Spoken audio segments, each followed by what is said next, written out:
All right, Jeff, I want to talk about your book because it's called Chasing Liberty. And obviously, liberty is something that is disappearing. And just to be frank, I see it disappearing. And as much as it saddens me, I see it as being inevitable. As the left has become more authoritarian, the right will inevitably become more authoritarian. And freedom is just one of those things that is being stomped out. That's how I see it. But it's your book. Tell me about it.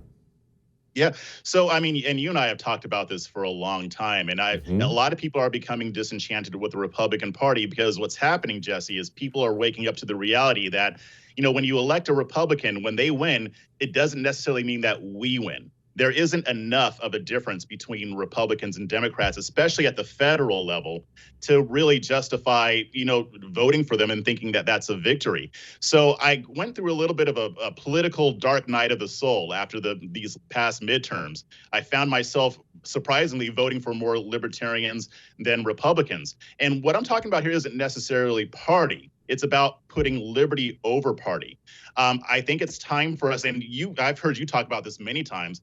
It's time to start focusing local and state level. The federal government is gone, and the only way to nullify or to push back against what they're trying to do is to get the right people in office. So this year and next year and beyond, I'm going to be focusing on local candidates who are liberty focused. I don't care what letter they have next to their name.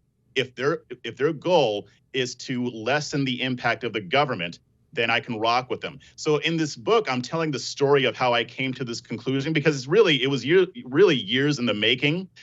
Previously, I'm a content creator. I write, I do commentary.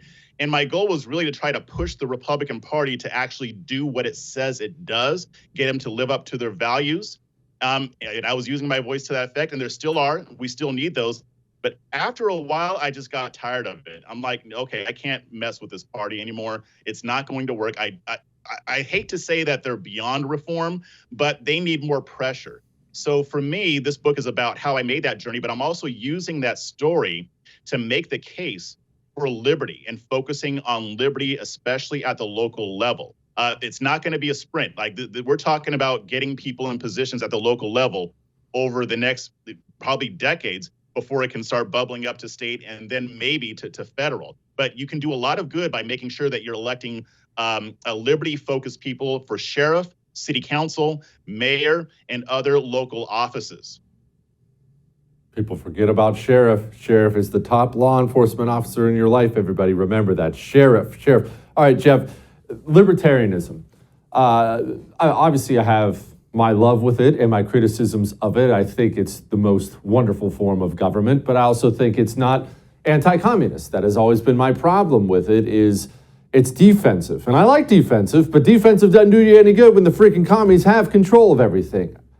How do we merge those two worlds? I want government to be teeny tiny, but it ain't teeny tiny. How do we stop the people who want to make it big and oppressive to you and me?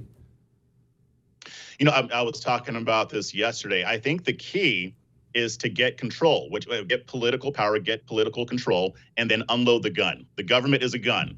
And a lot of people are saying, we need to use the government against the commies, and then the commies will use it against us.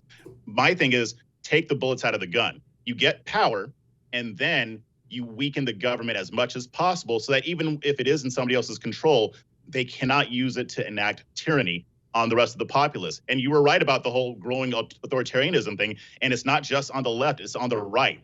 It's about seeing that this isn't really a battle of left versus right per se. It's about authoritarianism versus liberty. And that's how we have to look at it. So to answer your question, that's why I think the local focus is important right now. I mean, because you don't have a lot of liberty-minded people in Congress, whether they have an R or a D next to their name. There's a very few. But it's easier to get those people elected locally so that they can practice nullification using the 10th Amendment. As that influence starts to grow, then you start taking over the states, and you can even focus on the states now. And then hopefully the federal government can be shrunk too, but it's not going to be an easy road. It's going to take a long time. We're not talking about a decade here. We might not even be alive to see it if it works. But I think that's the best shot that we have right now, because focusing on the federal government, it's already gone. And it doesn't matter who you elect, they're going to still grow the government. Don't disagree there. Okay, Jeff, the federal government sucks and our politicians suck and all those things are 100% facts. But I've come to, maybe this is too cynical, maybe I'm wrong, maybe you can talk me off the ledge. I've come to the realization that the American people themselves don't really crave freedom. Now, they like to say it, they like to sing it, they like to put their hand over their heart, and they like to see the jets fly over and the flag waving and eat hot dogs on the 4th of July. But they don't actually want freedom because they don't know tyranny. We've never known tyranny, so we don't have any appreciation for freedom and that we don't want it. Am I wrong? No, I don't think you are, unfortunately. But I would say the white pill is that we don't need to get every single person on board, right? There will be people who don't want liberty. They can go to states where they don't get liberty. I mean, we talk about a national divorce. I think it's already happening. Look at all the people moving out of California, moving out of New York and other states to places like Texas, Florida, and others.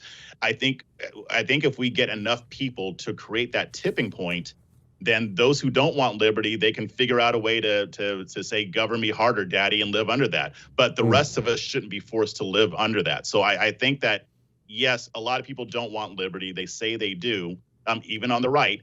But I think that there are more people waking up to this stuff. I get messages from people almost every day. I get letters from readers saying, you know what, I used to be a Republican, but they're not about liberty. I can't support them anymore. What do I do? I think we're going to see more of that as time goes on. So I do think that in a lot of ways it'll get worse before it gets better. But the worse it gets, the more people are going to get fed up. Jeff, where can people get this book, Chasing Liberty? Yeah, so you can get it on my Substack, Chasing Liberty. There'll be the links there. If you sign up for an annual subscription, you get the book when it comes out, whether you want the ebook or the hard copy. And there's also links to where you can just pre-order the book directly. There you go. Appreciate you, my man. Come back soon.